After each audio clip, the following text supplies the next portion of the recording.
Yes, you want to travel abroad, there are alternative routes everywhere. There is an alternative school, there is an alternative state, there is an alternative country, and most times many more alternatives are there. Be flexible about the continent, be flexible about the country, be flexible about the state or province, be flexible about the school, be flexible about the travel routes. Flexibility is important. Today, I want to talk to you about alternative travel abroad routes. I see some people getting stuck, right? It's like, I want to travel abroad. I know about this one way. So, they spend 100 years trying to go through this one way. Or, I want to travel abroad. I want to travel to this one country. They spend their entire time looking for how to go to this one country. Or, I want to go to this continent. I want to go to this country. I want to go to these states because that is where my siblings reside, or that is where I have an uncle. The point now is sometimes people want to travel and they focus only through one route to one country, maybe to one state. That's the best or worst mistake you can make when it comes to traveling abroad stuff, because you want to be flexible, right? You want to be flexible. So flexibility is one of the most important skills you need, or one of the most important states you need to put your mind in when you are trying to travel abroad. Be flexible. Listen to people, listen to advice, ask, make more research, do online research, call people. Look for people in the country where you want to travel to. Look for people that have traveled through the routes you're looking for. Look for people that have traveled through other routes. That research phase before you finally settle on something is very important. All right. So sometimes I see a lot of people is like, it's to this place and I've been there, I've been hooked. For example, if it's something like Canada, they will say, oh, I want to come to Canada through express entry. It must be express entry, even when they discover their points are low. Or I want to come to Canada through provincial nominee, even when they discover that, oh, maybe right now, even people may not even be allowed to enter, right? Even after your PR is out. Or even they'll say, I want to come to Canada through study abroad, and it is the only way. It's not the only way. I cannot come here and tell you that study abroad is the only way, because it's not the only way. But at the same time, other routes are not the only way. So you have to think, you have to ask yourself, what is actually better for me? How many routes are there? Make that inquiry. You see some people say, oh, I want to go to this province. It's only this province. Like, I've seen people tell me that I want to come to Ontario. If it's not Ontario, I'm not coming. I'm like, any part of Canada that you're in, it is still Canada. So why would you want to say it's Ontario only that you prefer? Right? Why would you want to prefer Ontario only? Yeah, there may be reasons why you prefer Ontario. There may be reasons why you want Ontario. But that should not exclude the fact that even when you hear that, oh, this may be better for your profession, this may be better for your family, you say, no, it must be Ontario.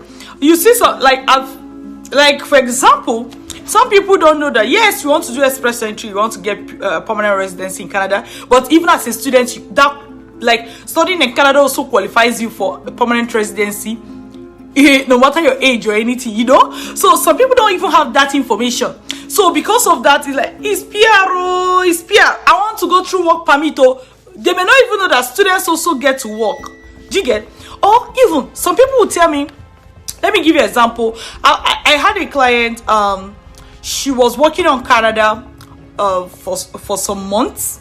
So she did her visa application, and the visa application turned out negative. So there were options. Okay, get your CMS notes and reapply. But at the same time, time has gone, and so this person had to veer off to UK, because UK student visa sometimes take like 2 weeks to 1 month after you have gotten all your documents, right? So the person switched to UK.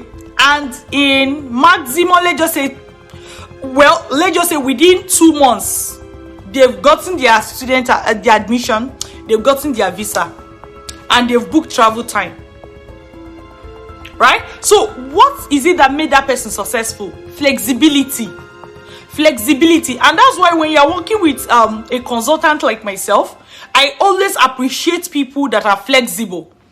People like one time I was working with a client, as you can already guess from this story, it didn't end well. Why?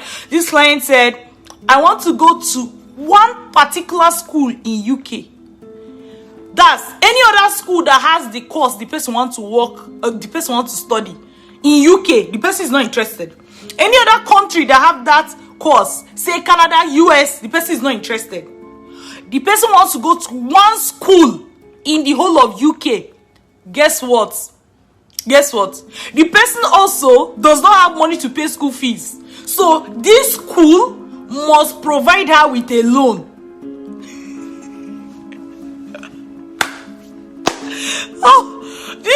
You want to go to one school in UK and the school must pay your school fees, or you must get an organization that will pay your school fees. And I say, now your papa get the school?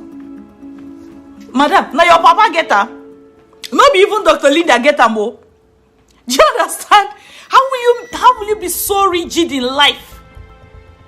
Of course, you already know this lack of rigidity is the main reason the person is not even going to make progress whenever it comes to study abroad matters. Right? Even if you're going to make progress, it's going to be like the chances are going to be very, very slim. Very, very slim. As you can already guess, I was like, you know what?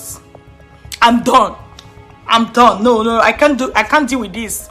You should be flexible because it's important. Because the place you are going to, you're not the owner of the land. Even if it's like saying, let's say you are from Cameroon and you say you must work in Yaoundé, in a particular hospital in Yaoundé. Okay, you chose the hospital. Did the hospital choose you? Right? Let's say you're in Ghana. You say, oh, I must go and work at a dental school, Kolebu. That's where I must study. Are you the owner of the school? If you had the school, you will even be talking of doing application, talk less of meeting a consultant. Do you understand? If you own the school, or you say you're a Nigerian and you want to study, you must go to Unilag in Lagos.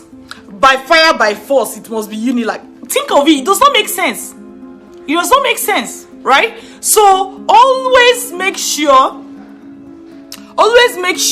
that you are flexible. You are flexible. Try other options. Make inquiries. That's very important. We can go, and flexibility varies. Be flexible about the continent.